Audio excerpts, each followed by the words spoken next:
Okay, so let's kick this off. My name is Nikki. This is 93.5 The Beach, and I'm here with Buckcherry. Hi. You guys just did a live song, and it was absolutely phenomenal. Oh, you're being very kind. No, I loved the vibrato. Sounded so good. It was just really, it was a good thing. You're very kind.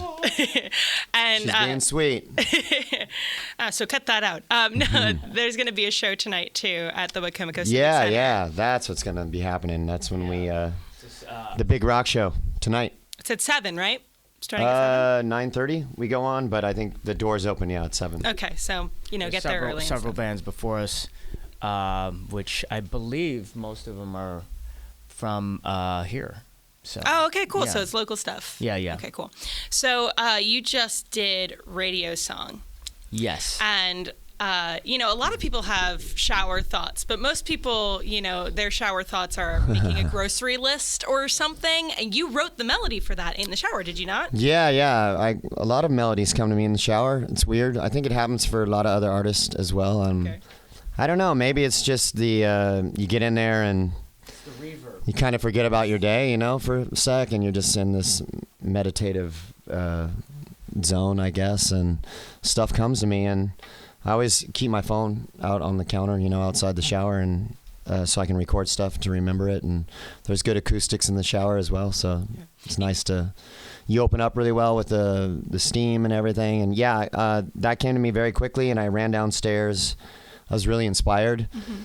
And I just kind of dried myself off and ran downstairs to write lyrics, and it came very quickly.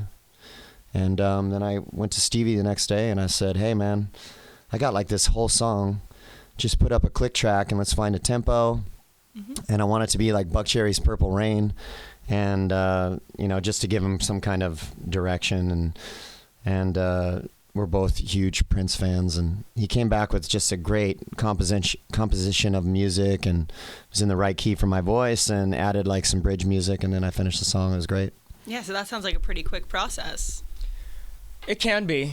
That song specifically. It can be. That song was great. Our process is it changed and grown and changed through time, but we find our songwriting language. A few years back, we started with he had a skate company that we were writing music for the website, and then through time we found the rhythm of things, and at this point he could just come over and just play, or he could send me a voice memo, mm-hmm. and I could and there's several ways you can go about it. As a musician, you can go I can take it into this way or that way, but this was the one that we landed on and we liked. If you heard how horrible our voice memos were when we start songs, it's awful. Just do a whole demo track of it's really awful. You'd just be like, wow, that's you guys? That's how you got to this point in the song? Yeah, you'll like on mine, sometimes it's just me going,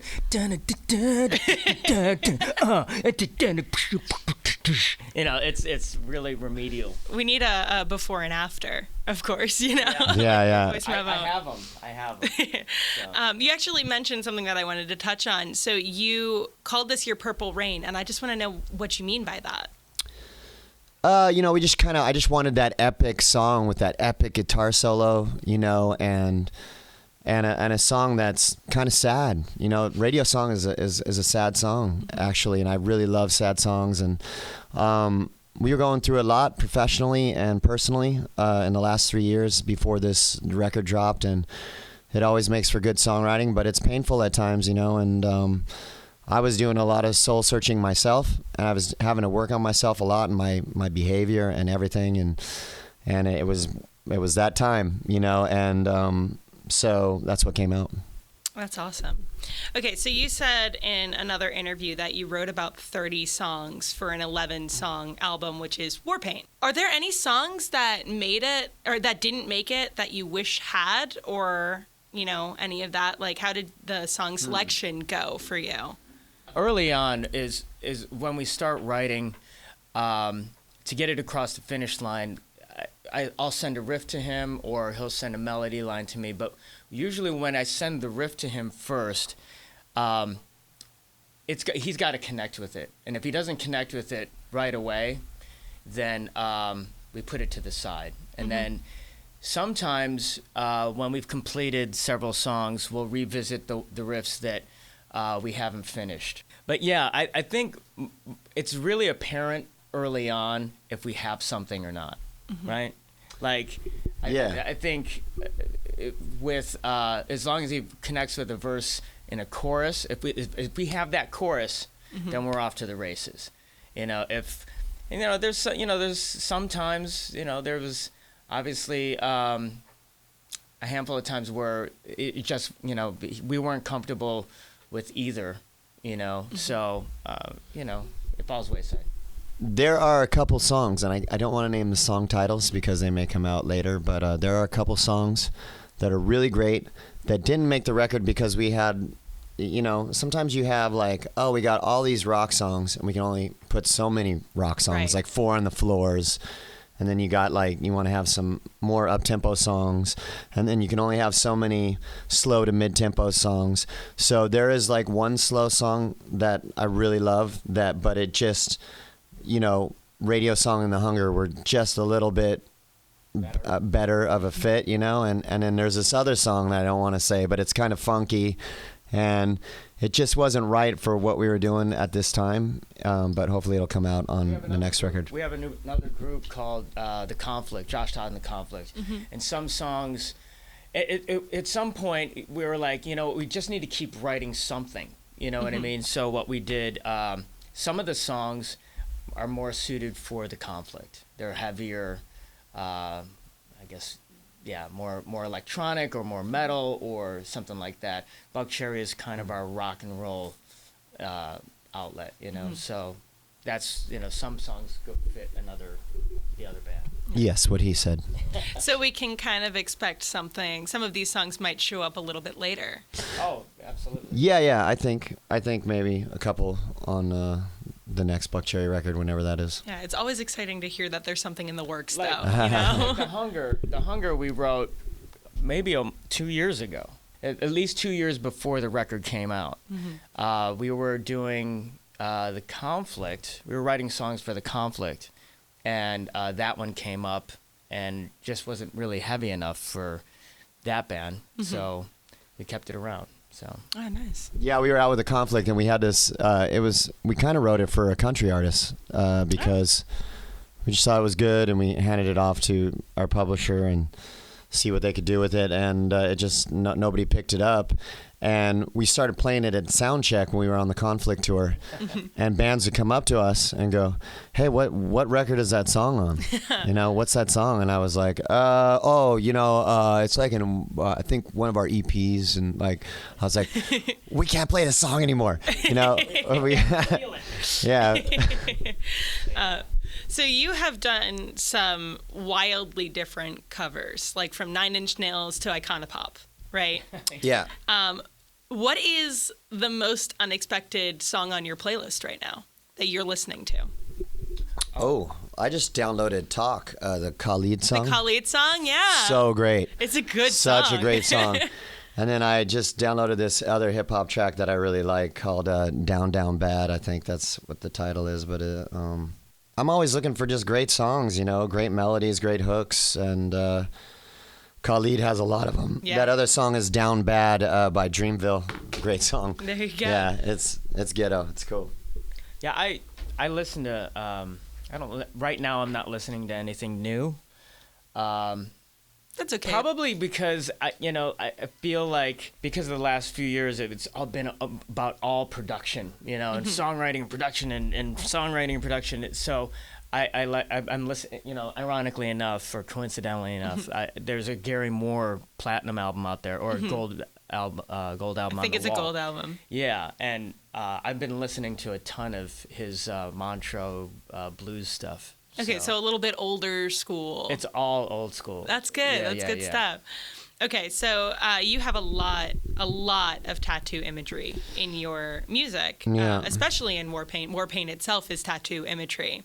Yes. So you can pick one of these. What is your most meaningful or meaningless tattoo? I know meaningless. Wow. meaning. I mean, you can't see this one if you're listening on the radio. But describe it, imagery. Well, it's a girl leaned up on an 8-ball, and I.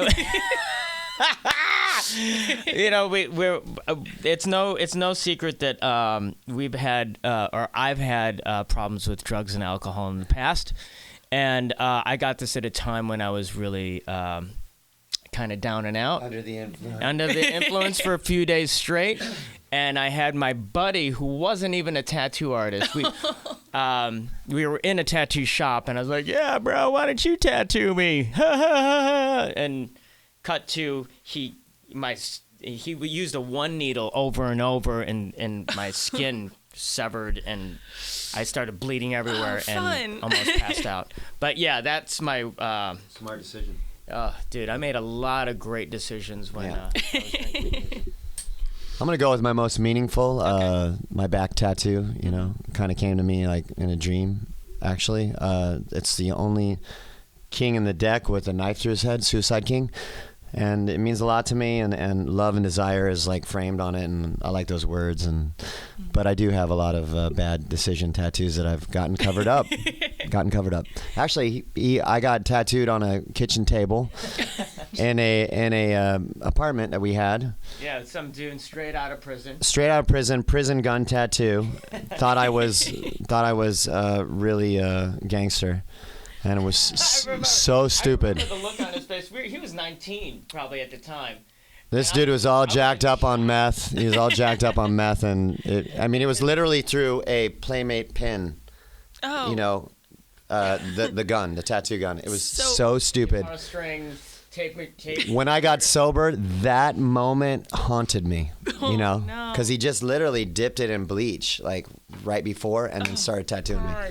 Yep, that's one of my really bright ideas. Okay, kids. One of Josh's eyes, I remember, started. If you think it's rad to be a rock star, listen, we're all effed up. That's why we do this. We're broken. Broken. We are the land of broken toys here. Some positivity for everybody right now. Yeah. Don't do drugs, kids. Stay in school. Good night. Do you get a lot of inspiration from your dreams then? Because you said you got the inspiration for the tattoo. From my dreams, not really. I don't really dream that often, but that one was pretty vivid. I was always fascinated with tattoos when I was a kid. Mm-hmm. Even when I was a little boy, as far back as I could remember, I'd see a guy with like sleeves, like a biker dude or something, and I was just like, wow, that's like a whole deal there. It was crazy to me. I was mesmerized, and I just wanted it. I wanted it from an early age. When was your first tattoo, both of you? You have to be 18, well, right? My first one is the stick figure. And it's really ridiculous. I moved to Hollywood. I was at about 18. I went to Hollywood Boulevard, and there were a bunch of bands that had gotten tattooed at this one place. I saw all their pictures. Like, well, I got to go here, and I didn't know what to get. I was like, I'll take that. That one looks cool. And it's silly. It's actually awful. Another one. My first one was Betty Boop Off the Wall. It was just, I was drunk and it was stupid, and I tried to get tattooed at like 17, but they wouldn't tattoo me, and once I was 18, I went in there, and it was just such a dumb move, and I got it covered up since then, but that was my first one. It's really stupid. How about you? I got none. I'm awesome. Yeah. Stick with that. Stick with that. I love tattoos. I think they're really cool looking, but like I'm so non-committal that I'll like. And never do it. Never do it. Don't do it. Like I'll be like, this is the tattoo I want. It's of a butterfly riding a motorcycle over a quarry, and then like the next day I'll be like, what? It's a clown riding a chicken, a rubber chicken. Don't you get the imagery? Don't you get it? Yeah, the symbolism. Yeah. All right, so one more question, then we'll wrap up because we have sushi waiting for us. Oh, cool. Very excited. So ready for that? Yeah. So what are you most excited for tonight, for the concert tonight? We're clicking on all cylinders right now. We've been out since January. Mm-hmm. We put in over 100 shows, and it's just the show is amazing, and it's the best musicians we've ever had in a band.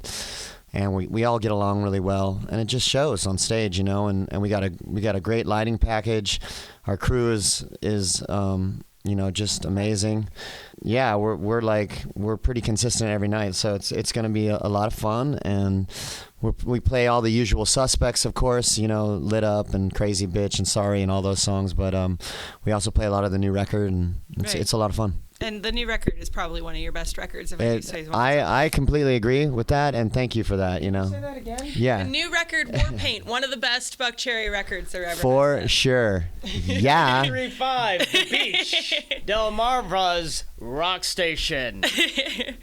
All right. Awesome. Thank you guys so much for coming in. Yeah, thanks for having us. Thank you.